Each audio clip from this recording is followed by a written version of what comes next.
Visit the Hiring Hoosiers job board. This is RTV6 News at 7, working for you.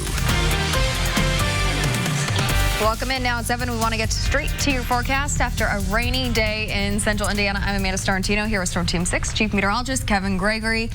I'll just add one more thing, a cold, rainy day. Yes, cold, rainy, cloudy. So we get a little more interesting as we get into tomorrow, because I think we start to mix in some freezing rain, sleet, and even some snow. It's all part of this, the transition that you already feel, obviously. 30 degrees colder than we were 24 hours ago in many spots. We were at 67 yesterday and in the 30s today. Let's wave bye-bye to that steady rain that we've had all day long. You see it cutting through southern Indiana, headed to the northeast into the Buckeye State. We can't turn our back on Illinois, though. See this little area of snow from near Champaign back to Springfield and St. Louis. This will come into the west, first of all, around Benton County, Fowler to Lafayette to Monticello and Williamsport and Attica. You'll see some light snow here in the next couple of hours. 37 the temperature, so above freezing solidly. 34 in Peru. These temperatures will drop below freezing later tonight.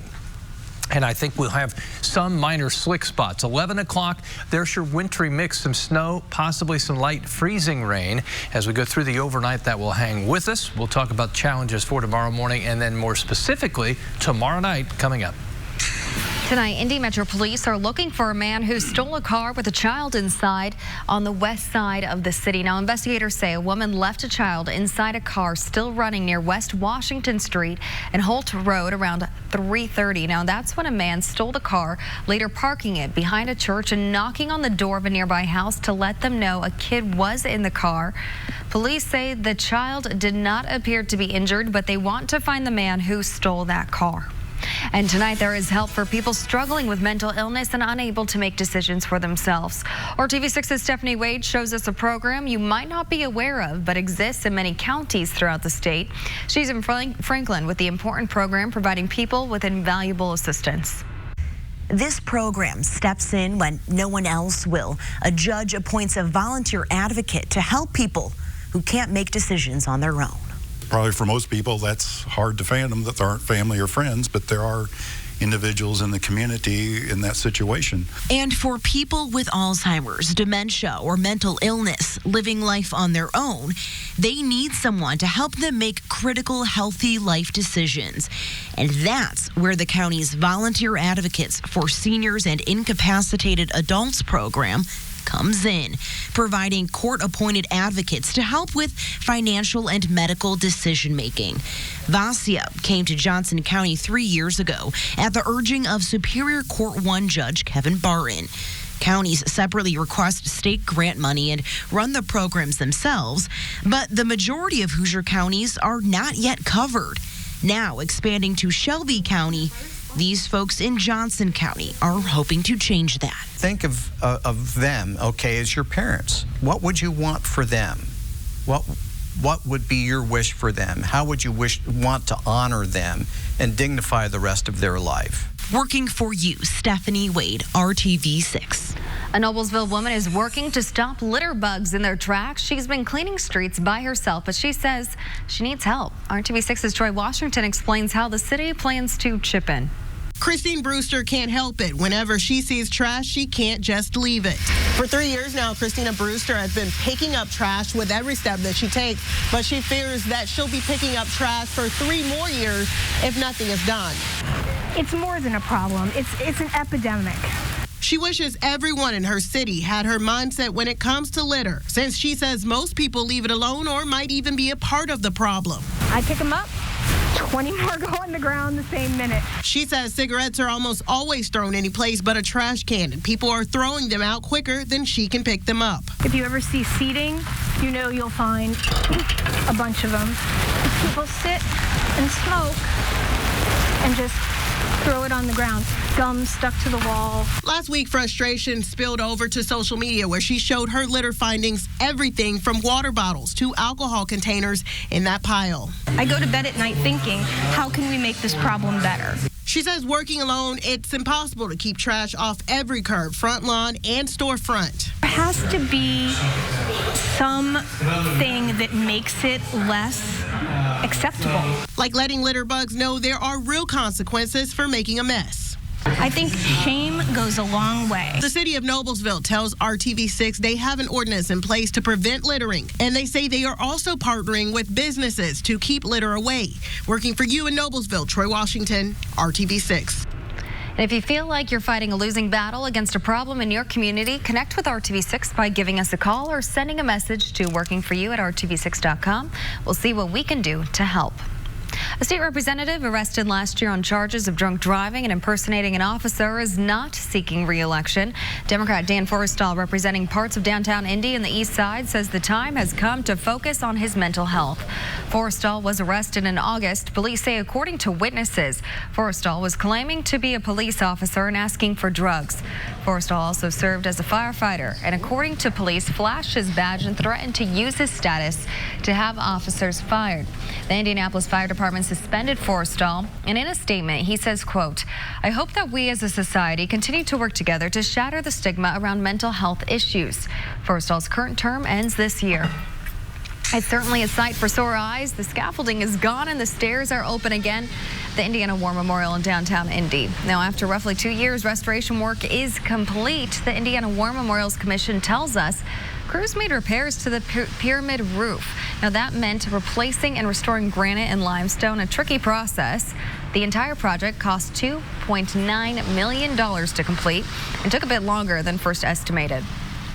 RTV6's Hiring Hoosiers is our passion project that brings you stories of open jobs, career paths, and resources that allow you to overcome obstacles to be happy at work. And today we heard the plan from Hoosier employers to support workers and prospective employees who may be battling addiction. Indiana Workforce Recovery is partnering with Centerstone, a mental health and addiction treatment services provider. The idea is to help Indiana employers better understand how they can help employees with addiction rather than turning them down for a job point blank. Last year, RTV6 profiled an Indiana company leading the charge. Belden started a similar program, and its leaders say they were pleasantly surprised by the reaction from employees. People were overwhelmingly supportive. Most people know someone who's been touched by addiction. And we're proud to work for a company that was attempting to be part of the solution. This new initiative will help employers to implement recovery programs for employees or potential workers. Coming up, as a major vote looms in the impeachment trial, the president prepares to take on the nation. A look ahead at tonight's The State of the Union. Plus, a little later on, we've warned you about fake dating profiles meant to take advantage of you. Now, a new tactic to try to trick you at your most vulnerable. That's ahead when the news at 7 continues on RTV6. Storm Team 6 working for you. After a day of delays due to technical difficulties, we're getting a look at the primary results of the preliminary results of the Iowa caucuses, the first real test of the Democratic primaries. Now, with 62% of precincts reporting, Mayor Pete Buttigieg is in the lead with about 27% of the state's delegates, followed closely by Senator Bernie Sanders. Senator Elizabeth Warren is at 18%, and former VP Joe Biden is at 16%. Now, before releasing the first results, the chair of Iowa's Democratic Party apologized for the delay caused by a coding error with the app used to report results. A company called Shadow Inc. developed the app, which was supposed to report results quickly. Election officials say it wasn't properly tested and that some caucus chairs didn't even download it until last night. Nevada planned to use the same app in its primary later this month. Election officials there say they will go with a backup reporting method instead. Now, President Trump is set to deliver his third State of the Union address before Congress in less than 2 hours. But this year's speech comes in the middle of his impeachment trial. It's happened before. President Bill Clinton delivered a State of the Union address during his impeachment trial in 1999. Still, as our Maya Rodriguez explains, it's an unusual situation that could affect what the president has to say. It's an address to the nation that the president gives once a year. Our economy is the envy of the world. But this year's State of the Union may not be the usual speech. We typically think of a president doing the State of the Union address to describe all the glorious things that have occurred under his watch. and to outline the path for the future. Mark Rome, a professor of government at Georgetown's McCourt School, says what makes this year unusual is that the president will be addressing the Senate, who are acting as jurors in the impeachment trial, just hours before they decide his fate. He's not going to be convicted, and here's what I think he's hoping for, that all the Republicans will vote to support him, to acquit, but that he'll also pick up perhaps 1 or 2 Democratic senators who are in vulnerable districts, the vulnerable states, to get them to vote to acquit also. Experts say such a move would allow the president to say his acquittal was bipartisan. Whether or not that happens remains to be seen. This is the perfect State of the Union address for President Trump because it almost guarantees the highest television audience ever.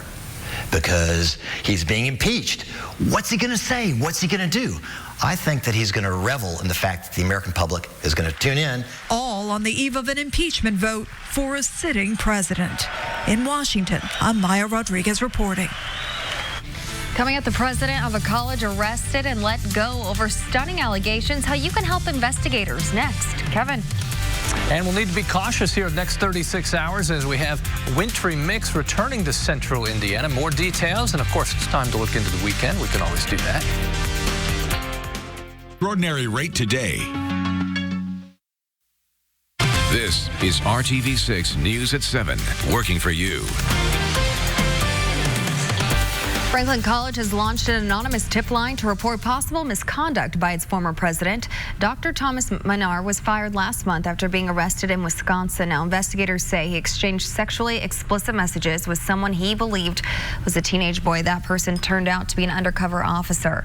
Now, college administrators want to find out if there are any victims on campus. They are asking current and former students and employees to report any sexual misconduct by minor. Now, that can be done by calling 1-855-858-3344. Reports will remain anonymous. Counseling services are also available to students, faculty, and staff. And right now, a full call out of Indy Snow Force drivers are getting rested up and ready to start their shifts. The Department of Public Works says plow crews report tonight at 11 and will stay on the streets in 12-hour shifts through Thursday at 11 a.m. The city says if the forecast shifts and there is more snow, it will likely keep the drivers out longer to treat and plow the roads. Kevin. I think there'll be more treating of the roads, putting down some preventive measures as far as keeping things from freezing over tonight. If they do any plowing, it would be tomorrow night into Thursday, especially once you go north of Indianapolis. Not a tremendous amount of snow with this, but it looks like 1 to 3 inch potential northwest of a line from Terre Haute to the north side of Indy to Muncie northwest. South and east of that, less snow, inch or less, and it appears more in the way of some sleet and potentially a little light freezing rain. This pretty much backs up what I was just showing you there. You go northwest of Indianapolis, snowfall amounts will come up just a bit, maybe 3 inches, Lafayette and Logansport. The bulk of this coming late tomorrow in the afternoon, evening, and then tomorrow night into Thursday morning. There's your strip of potential freezing rain. That's never a good thing to have. That's during the afternoon hours, really more toward the evening hours tomorrow and early overnight into Thursday morning. What's happening right now? We're starting to see that steady rain move out of central Indiana. Then I'm concentrating here on what will be moving into portions of the viewing area. First up, those of you between Fowler, Williamsport, Attica, Veedersburg, you'll have some very light flurries start to move in as this pushes from the land of Lincoln into the Hoosier State. Notice the absence of any precipitation, at least heavy enough for the radar. There's likely some drizzle that will continue here. Above freezing, but not by a lot. Kokomo's at 34, same temperature in Logansport, temperature in Frankfort right now at 37, and in the upper 30s to the south. As temperatures do come down to freezing or a little below overnight, we'll have to be cautious then of slick conditions in the morning. Notice our chance of precipitation first half of the day very low. It climbs quickly late afternoon into the early evening. That's when I think we'll see this wintry mix return. You can keep track of all the changes in the forecast either on the the RTV6 app or Storm Shield app, which is free for your iPhone or Android device. Again, temperatures just above freezing. There's your rain, snow, maybe some sleet mixing in there. 4 o'clock in the afternoon tomorrow to 7 just north of that Terre Haute to Indy to Muncie line, the accumulating snow. Then as we go through the late evening, still ongoing, and there'll be snow that lingers in the northern third of the state longer. There are your temperatures tomorrow with winds gusting 20 to 30 miles per hour. The high temperature tomorrow about 35. As you look at the 7-day planner, weekend forecast, rain, snow mix possible, 34. Dry and 36 Sunday. Almost 50 a week from today. We can look forward to that. So just power through these next couple of days. Yep. Well, now to a new dating app nightmare. We hear stories all of the time of people posing as someone else online, and some scammers are taking it to the next level by pretending to be law enforcement officers. Even worse, Scripps reporter Emily Hamilton found out how some of these imposters are making a profit. That's from Columbus. Oh, wait a minute, it might be a scammer. Hold on. Detective John Morgan has been fielding all kinds of incoming calls for the last 2 months because someone is using his name for internet blackmail. The internet has anonymity, so you can be someone else. You don't have to be yourself.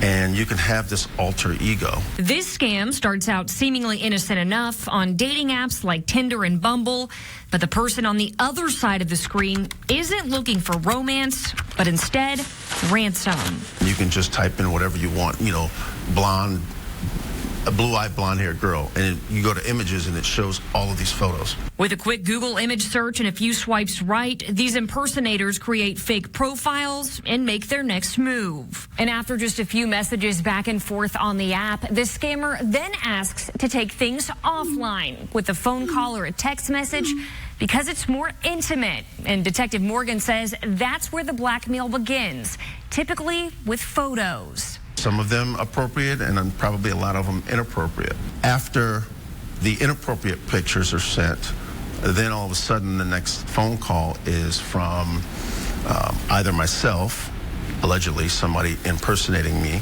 Yeah, you heard that right. Those scammers pose as attractive women or even teenage girls on dating apps and then fake a second identity pretending to be Detective Morgan working undercover, blackmailing the other person for cash. You know, the voice is very commanding and you know, and it's almost intimidating. Detective Morgan has received more than half a dozen calls from panicked people who were told they needed to pay up. So they called me back, and when I answered, they said, "Wait a minute, you don't sound like the guy that I just talked to." And I immediately said, "Oh, you've been scammed." Dating app users forking over the cash without hesitation to spare their record from charges of solicitation or possession of child pornography. People would say, "Oh, this is legitimate." You know, they can look you up. They can look me up and say, "Oh, this is legitimate." But Detective Morgan says the online scare tactic is far from legitimate. It's pretty aggravating because you work really hard to build up a really good reputation. We're not asking for money. We're not saying, "Hey, if you don't send this, then we're going to investigate you." And he says if you are going to pursue a relationship online, always meet in a safe public place first and keep the private matters, well, private. Let's meet for coffee. Let's not start throwing around inappropriate pictures.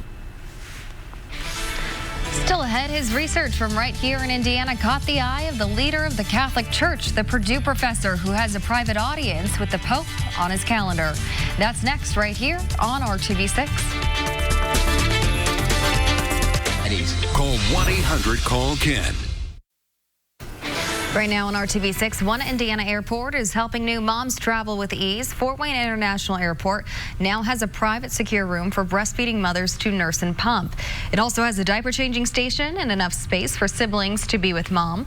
The addition of the nursing pod is in line with the Friendly Airports for Mothers Act of 2017, which requires all commercial airports to provide accommodations for breastfeeding mothers at each passenger terminal of the airport. Indianapolis International Airport has 3 similar rooms. A professor from Purdue University has caught the attention of the Pope with his work on the future of sustainable energy. John Sheffield is a professor of engineering technology. He's been studying the use of hydrogen as an alternative energy source. His work was noticed by the Vatican. Now he and a delegation are headed overseas to meet with Pope Francis to discuss hydrogen energy technologies. Very cool. How about that? Noticed all the way around the world. 32 at 11. We'll be in the 20s tomorrow morning. Be careful. All right. Thanks for making RTV6 your choice for news. We'll see you at 11.